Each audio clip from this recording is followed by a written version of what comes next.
Meanwhile,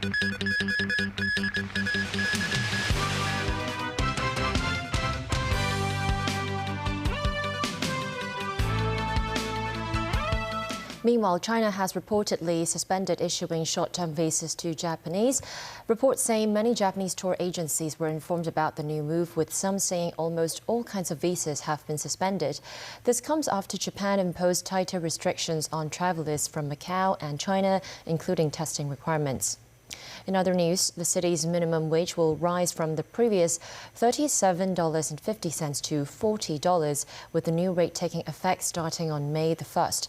It is the first adjustment in the minimum wage in 4 years. Some in the catering industry said they are unable to make new hires because of the minimum wage and are concerned they won't be able to handle the increasing number of tourists as a result. Timothy Lee tells us more. The minimum wage was first introduced 12 years ago in Hong Kong. The city's minimum wage is reviewed every 2 years and has increased from $28 per hour to the most recent $37.5. Endorsing a review from the Minimum Wage Commission, the Executive Council has approved raising the minimum wage to $40. That's an increase of $2.5 or 6.7%. The change will take effect on May 1st, Labor Day. The chairperson of the Minimum Wage Commission, Priscilla Wong, described the wage increase as a victory. During the earliest days of the minimum wage, around 180,000 residents were counted as recipients, but that number has dropped to just 14,000 people last year. Some representatives from the catering industry believe that the minimum wage is no longer effective in attracting potential employees, as the lowest common hourly pay in the restaurant sector is already around $60. This restaurant spokesperson said that work hours are long and holidays are uncommon in their line of work, so many people are unwilling to join the catering industry with a meager salary. Timothy Lee, TVB News. Chief Executive John Lee said quarantine-free travel between Hong Kong and the mainland has been progressing smoothly. Speaking ahead of today's Executive Council meeting, Lee said that up to 40% of the daily quota of 50,000 travellers allocated for mainland travel remains available in the next 2 to 3 days. He noted that there are still some spots up for grabs in the few days leading to Lunar New Year's Eve. Currently, the number of visitors entering the mainland vastly outnumber those entering Hong Kong. Lee said the government will begin large-scale tourism promotions next month. Hong Kong reported 9,379 positive COVID cases today, the lowest daily tally since November 30th last year. Among the reported cases, 227 were imported. 19 residents and 1 staff member were infected across 17 elderly and disabled homes. 1,749 cases were reported by 774 schools. 75 more patients died from COVID. The Macau Government Tourism Office has rolled out new promotions to attract more visitors and boost tourism and its economy. Starting Friday, Hong Kong residents staying in the enclave overnight can enjoy a return journey for free. Nearly 30,000 tourists from the mainland and 6,000 travellers from Hong Kong headed to Macau on Monday. From Friday onwards, residents who bought bus or ferry tickets to Macau can return home for free, given they arrive and leave on different dates. Macau is also hoping to see a rise in tourist numbers with an array of Lunar New Year parades and fireworks display. The Executive Council has approved the MTR's Tung Chung line extension. Construction will begin this year and is expected to be completed by 2029. The extension for the rail line was first proposed back in 2013. The project consists of the new Tung Chung East and Tung Chung West sections. One of the highlights will be the Tung Chung West station, which will become the new terminal station of the Tung Chung line. The journey times from Tung Chung West station and Tung Chung East station to Tsim Sha Tsui or Central are expected to be reduced by around 12 minutes and 21 minutes, respectively. Overseas now, Britain is facing more strikes by workers after meetings between ministers and trade unions failed to end the wave of industrial action across sectors from healthcare to transport. More than 10,000 ambulance staff are expected to walk out on Wednesday. Tracy Furness has more. During British Prime Minister Rishi Sunak's visit to a community health centre in Leeds in northern England on Monday, he seemed upbeat about talks between ministers and trade unions. Very nice to have you, Rishi. And on pay, we've always said that the government is happy to talk about pay demands and pay issues that are anchored in what's reasonable, what's responsible, what's affordable for the country. But there was no breakthrough after talks failed to reach an agreement. Health Secretary Steve Barclay said there were small signs of progress, but no breakthrough. Unions Unite in Unison representing health workers condemned the government's approach. A union representative said the government's approach is wrong, that it wanted to discuss productivity savings in return for further pay rewards. The government have missed yet another opportunity to put this right. We came here in good faith. What they want to talk about is productivity. Productivity, when our members are working 18-hour shifts, quite how you become more productive with that, I do not know. Other ministers met with railway unions that have staged months of strikes, as well as teaching unions considering classroom walkouts. Britain is going through its biggest strike wave in decades, with airport baggage handlers, border staff, driving instructors, bus drivers and postal workers among those who have walked off their jobs in demand for higher pay. Tracy Furness, TVB News.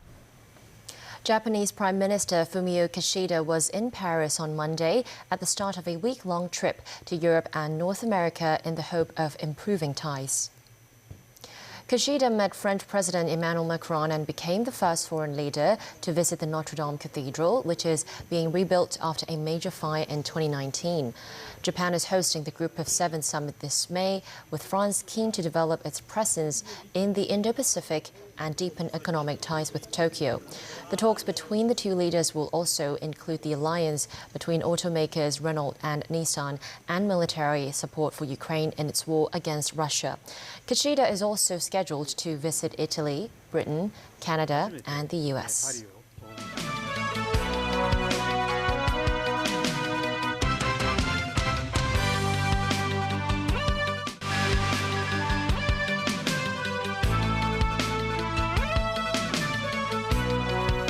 U.S. President Joe Biden and Mexico President Andrés Manuel Lopez Obrador met in Mexico City on Monday, where they reaffirmed their commitment to address the root causes of migration. The meeting came as the two sides, along with Canada, are holding the first trilateral leaders summit since late 2021. This report from NBC News.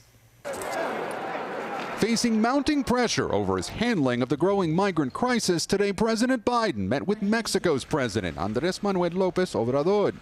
The crucial talks ahead of a summit in Mexico City come just one day after President Biden's first trip to the southern border since taking office, where he met with officials in El Paso. But they need a lot of resources, and we're going to get them for them.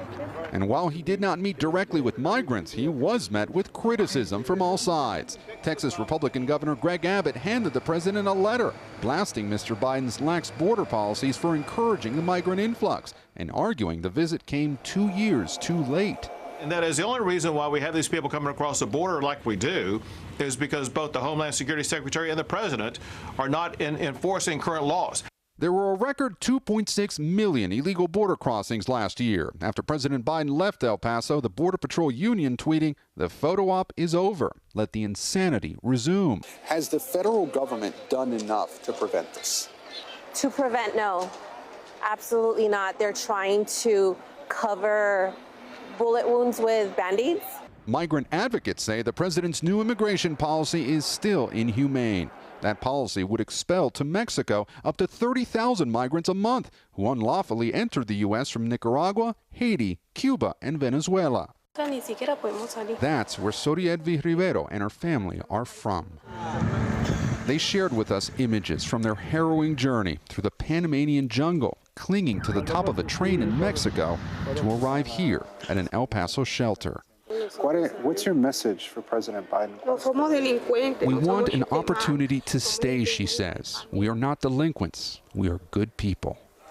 Two senior administration officials say the president did not meet with migrants here in El Paso because they'd already been processed at the facility he visited. Mandatory evacuation orders were in place on Monday for 17 regions in California, including the entire town of Montecito, home to celebrities such as Oprah Winfrey and ex-royals Harry and Meghan. Montecito and nearby areas on the Santa Barbara coast have been lashed by a string of Pacific storms of late. Due to heightened flood and mudslide risks, residents have been told to evacuate their homes. The death toll from the relentless string of storms that began last week climbed from 12 to 14 on Monday. A new study shows that the ozone layer is continuing to heal slowly and could recover completely in just over 40 years. That's according to the United Nations, which carries out a scientific assessment every 4 years. Signs of healing were reported 4 years ago, but were only preliminary studies. Researchers said the new report has more solid numbers this time. The latest findings show the global average amount of ozone, about 30 kilometers above the Earth's surface, won't be back to 1980 levels until about 2040. Antarctica, which has a gaping hole in the ozone layer, won't be fully fixed until 2066. Ozone shields the planet from harmful radiation linked to skin cancer, cataracts, and crop damage.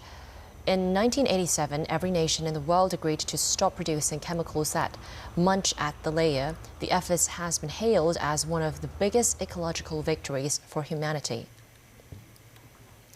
Back locally, with the launch of the first stage of quarantine-free travel between Hong Kong and the mainland, Secretary for Home and Youth Affairs Alice Mak said in a TVB program that youth exchange programs within the Greater Bay Area will resume soon.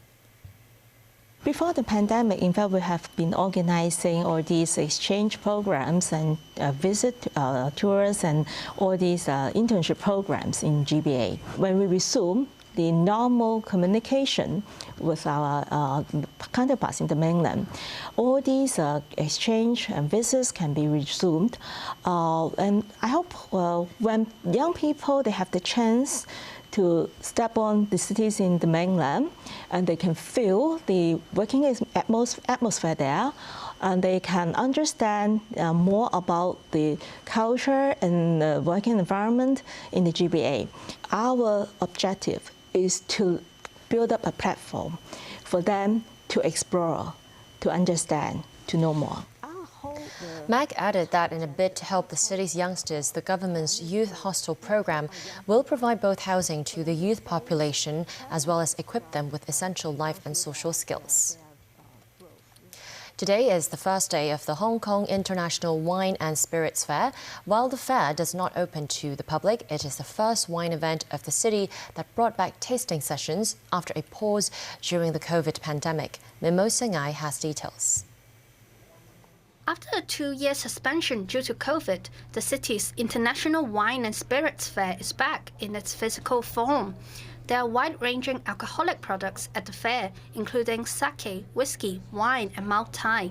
With the recent scrapping of most anti-COVID measures in Hong Kong, visitors can now taste wines at the scene. But the fair is only open to industry buyers and not the public. Some exhibitors said the event attracted a large number of potential international buyers, such as this Hungarian dessert wine booth. Some from Malaysia, some from Taiwan, some even from Middle East. He added that current COVID measures in the city means his business can benefit in the long term as traveling becomes easier. With the kind of happenings in the last 3 years, we are really expecting that the opening of the borders and also more and more travelers from foreign countries into our city. So this is a very good start for everything. Meanwhile, this Yunnan Red exhibitor, Phoenix Lee, hopes to raise awareness of her products, wine from Yunnan province in China, among Hong Kong people. Many exhibitors were pleased with the atmosphere at the fair, saying it was a good start to 2023. Mimosa Nai, TVB News. And that's the news. Thanks for watching.